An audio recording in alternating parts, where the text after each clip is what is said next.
conversation is all about the foot and using foot fulcrum boards that you can get that price per dollar for $25. I have systems that are hundreds of dollars. This is way cheaper. You can get this done with the sock and some other things, but not really. This is the pivot point.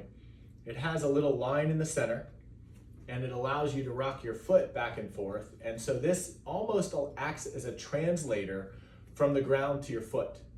So I have two of them with me, and you can get these online. You can get them on Amazon. So if you want a link, I might drop them in the description below. So right now I have it set up to where it's top to bottom facing you. So it's in line with those little holes. And I'm gonna put the front of my foot on it. So when you look down, you can see just the edge of your toenails coming off of your big foot. And right now I'm on the outer side, which you can see here, the inside of my arch is lifting up. And all I'm gonna do is I'm gonna put it down. So the inside arch, as I look down at my foot, that is closer to the ground. So the outside of my foot is up, the inside of my foot is down. Now the outside of my foot is down, and the inside of my foot is up. And all I'm gonna ask you to do, I'm gonna set a little timer here myself. I'll just do a couple of them. I use a timer a lot. A timer sort of lets you drop in and feel it instead of counting reps. 5, 6. This is about recalibration. This is about allowing your nervous system to drop in. So even if you don't feel like exercising, it allows you to be present with your body and those sensations. And that frees up mental capital. It allows your brain to relax and go open. It allows you to drop into your kinesthetic body so you can feel it. You can sense the ground, and your feet, your ankles, your toes, your shins can really recalibrate to the ground. So I'm going to turn to the side. What happens with a lot of people when they start to move their feet in this way or their ankles, we'll just talk about it as the foot for a second, is they stay too much in the heel. I want you to notice my knee and then my shin. Notice how my shin moves forward. So my knee, my shin, the shin relative to my foot, there's almost a little wrinkle here in my ankle because my shin is so far forward. So I'm still gonna go out, I'm still gonna go in, but notice how my weight is forward. And notice almost how my butt is forwards. And this just sort of allows your body to gain some communication and the foot to translate from the floor based on these little fulcrums. And I like 1 to 3 minutes, just outside and inside. And then, as you can see, my weight staying forward, all you're gonna do from that point is stay forward and go out.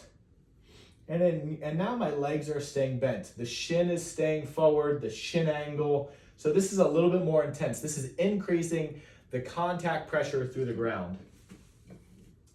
So after you get a chance to do that a couple times, and that's just you're open wide, in and out, and you're really creating a lot of translation, a lot of movement, a lot of difference from side to side through the shin. Our second movement, the way you're gonna find it, both these drills or a couple of these drills might be done standing up. You wanna stand so you're normal stance, and then what you would do from here is you would step just outside of your hips. So when you stand, your body goes, wait a second, that's different. I'm in a different position than I was before. And so for me, it's right around here. It's just outside of my hips, but I'm calibrating to the ground based on how it feels intrinsically. So I'm really using my gut response. I'm using my body to help me decipher how do I want to feel this. And then from there, I'm going to put these foot fulcrum boards just in front of my feet so I know where the distance of that is. And now we already have sort of one movement in our repertoire, right? Where we're going the inside of the foot, outside of the foot, keeping our weight forward is another move. Now we're going to begin shifting side to side. So when I shift over to this outside, in this case, it's my left leg, but it's going to look like it's on the right side to you. I'm going to let both of my feet, the leg on your right, go to the outside, and this side go to the inside. So everything is moving in one direction like a wave. Now I'm going to wave over to this side, and I'm still trying to get my weight forwards, but I'm also trying to get my center of mass, which is my hips, my shoulders, my head. I'm trying to get it all the way over this leg. So I'm going to shift. And as I shift, I'm going to let my body stay forward in that shin angle. I'm going to get my weight forwards, and I'm going to shift for 1, 2, 3 minutes. This adds up. This could be potentially life-changing. I've had foot drop. I've had so many orthopedic issues. You'll really enjoy this with time. So going back to you and your experience of getting the foot translating through the ground, after we shift to the outside and the inside, outside and the inside, the next movement will be the inverse of that. When I shift over, I'm going to go to the inside and I'm going to go to the outside. I'm going to invert that. I'm going to shift over. I'm going to intentionally go to the inside. Look at my shin. I'm going to intentionally go to the outside. Look at this shin. Believe it or not, I actually like this. I like this done with shoes. Right now I'm doing it with my feet so you can really see my shins and my ankles, but I think you can actually gain a lot of perspective on getting some information through the foot if you use shoes. So there's forward, there's out and in, there's shifting over to the outside of whatever side you're shifting over towards, the outside of that foot. There's shifting over and going to the inside of that foot, the inside of that foot, and shifting the other one out. The inside of this foot, shifting the other one out. Notice also how my hips are level. A lot of people, when they start shifting over, they don't know how to keep their eyes, ears, and jaw level with the horizon and their shoulders and their pelvis. So they shift, they tend to compensate or substitute movement in their hip, and they actually use their spine instead. We don't want to use the spine.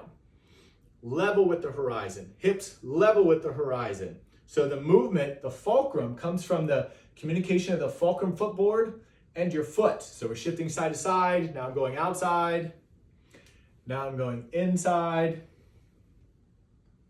These are a couple of really good places to start. Now I'm gonna share with you another movement that I think is really great.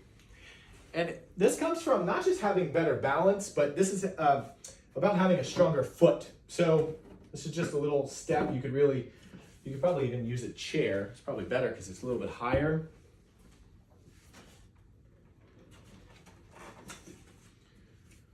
Let me show you this with the other side so you can see the, the working leg. I'm going to put my left foot up because I'm right-handed, and this is how you step into the world. What I'm going to do, I'm putting this foot up, and all I'm going to do is a heel raise, which just means I'm picking my heel up away from the ground. I'm using the board to give me a little leverage. Remember that translator that helps you to move through the world? And the pitfall here is that you don't want to create a lot of weight on this front leg. This is teaching you to use all of your body weight through your standing leg, through the ground to increase contact pressure.